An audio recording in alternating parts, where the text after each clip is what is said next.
প্রিয় ছাত্রছাত্রীরা, সোমনাথদার কোচিং সেন্টারে তোমাদের সবাইকে স্বাগত।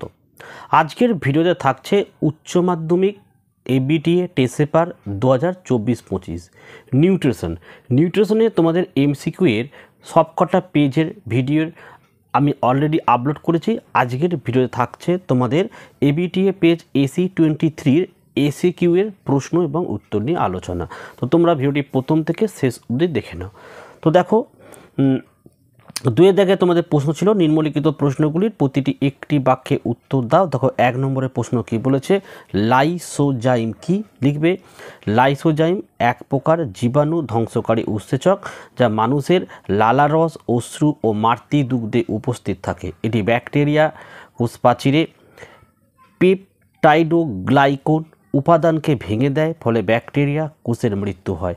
এর অথবার প্রশ্ন দেখো, স্নেহকণিকা বা মিশেল কাকে বলে? লিখবে ক্ষুদ্রান্তের গহ্বরে বৃহৎ অণু, ফ্যাটি অ্যাসিড, মোনোগ্লিসারাইড, কোলেস্টেরল এবং vitamin A, D, E, O, K পিত্ত লবণ দ্বারা আবৃত হয়ে যে 3 থেকে 6 nm ব্যাসযুক্ত জলে দ্রবণীয় ক্ষুদ্র স্নেহকণা গঠন করে তাকে স্নেহকণিকা বা মিশেল বলে।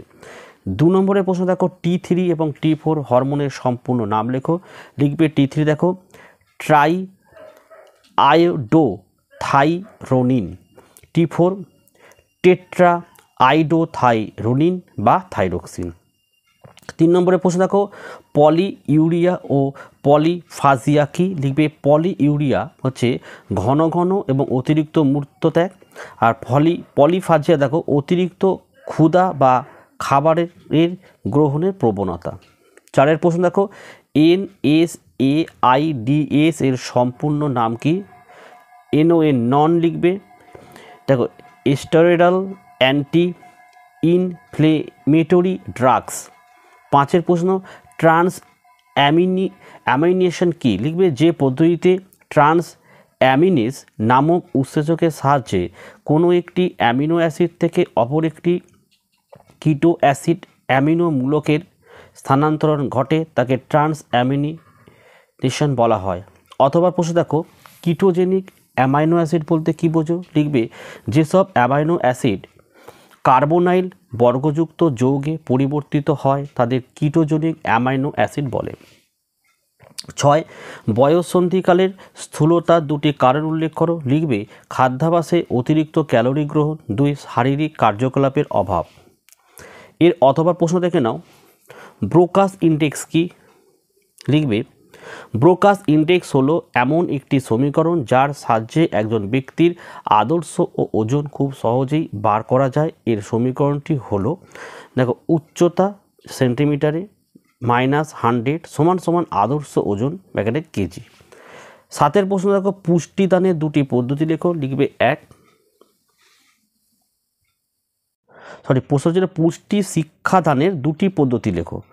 1 হচ্ছে বেতার ও দূরদর্শনের মাধ্যমে প্রচার, আর 2 দেখো বক্তৃতা ও ডেমনস্ট্রেশন। আচ্ছা, অথবা প্রশ্ন দেখো, বায়োটিক পোটেনশিয়াল কি? লিখবে আদর্শ পরিবেশে কোনো পপুলেশন যে সর্বোচ্চ মাত্রায় বৃদ্ধি ঘটতে পারে সেই মাত্রাকে বলা হয় বায়োটিক পোটেনশিয়াল।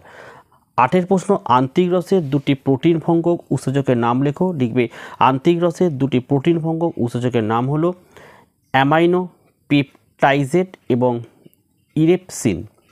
9 প্রশ্ন দেখো, 6.4 গ্রাম স্নেহ পদার্থ, 19.4 গ্রাম কার্বোহাইড্রেট এবং 11.8 গ্রাম প্রোটিন সমৃদ্ধ একটি স্কুল টিফিন মোট কত কিলো ক্যালোরি সরবরাহ করবে? দেখো মোট ক্যালোরি দেখো 1 গ্রাম স্নেহ পদার্থ হচ্ছে 9 কিলো ক্যালোরি, 1 গ্রাম carbohydrate 4 kilo calorie, 1 gram protein 4 kilo calorie. তাহলে কী হয় দেখো, এখানে উপরে দেখো 6.4 × 9 যোগ 19.4 × 4 118.4 × 118.8 × 4।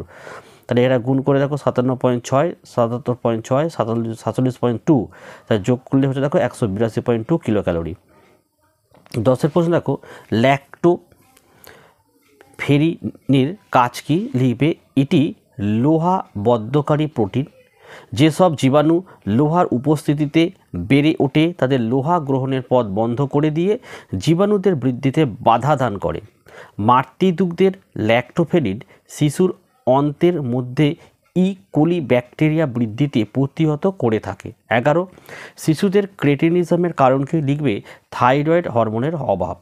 অথবা প্রশ্ন, কোন ভিটামিন ও খনিজ লবণের অভাবে অ্যানিমিয়া হয়? লিখবে আয়রন। আর ভিটামিন B12 অভাবে হয়। 12, ফুড ফর্টিফিকেশন বলতে কী বোঝো? লিখবে খাদ্য পুষ্টি বৃদ্ধিকরণ বা ফুড ফর্টিফিকেশন হলো খাদ্যে কৃত্রিমভাবে পুষ্টিগুণ যোগ করার একটি প্রক্রিয়া। সাধারণত খাদ্য প্রক্রিয়াকরণের সময় কিছু গুরুত্বপূর্ণ পুষ্টি উপাদান নষ্ট হয়ে যায়। এই ক্ষতিপূরণ করতে এবং জনগণের পুষ্টি চাহিদা মেটাতে খাদ্য পুষ্টি বৃদ্ধিকরণ করা হয়। অথবা প্রশ্ন, কাঁচা আম সংরক্ষণে কোন রাসায়নিক ব্যবহার তো হয়? লিখবে সোডিয়াম বেঞ্জয়েট। 13, দেখো CDPO এর সম্পূর্ণ রূপটি কি? লিখবে চাইল্ড ডেভেলপমেন্ট প্রজেক্ট অফিসার। অথবা প্রশ্ন দেখো PCM বলতে কী বোঝো? লিখবে প্রোটিন, ক্যালোরি, মিল নিউট্রিশন।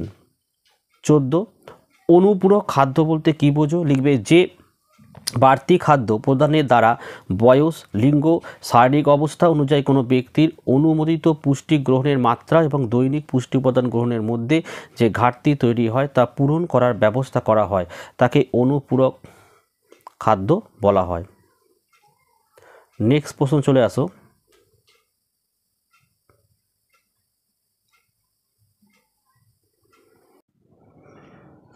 তো এই ছিল আজকের ভিডিও ভালো লাগলে একটি লাইক করো এবং চ্যানেলে নতুন হলে চ্যানেলটাকে সাবস্ক্রাইব করো। পাশে দেখা বেল আইকন প্রেস করে অল নোটিফিকেশনটাকে অন করো, যাতে আমি যখনই কোনো ভিডিও আপলোড করব সবার প্রথম যেন তোমার কাছে পৌঁছে যায়। তো আজকের ভিডিও আমি এখানেই শেষ করলাম। তোমরা প্রত্যেকে ভালো থেকো এবং সুস্থ থেকো।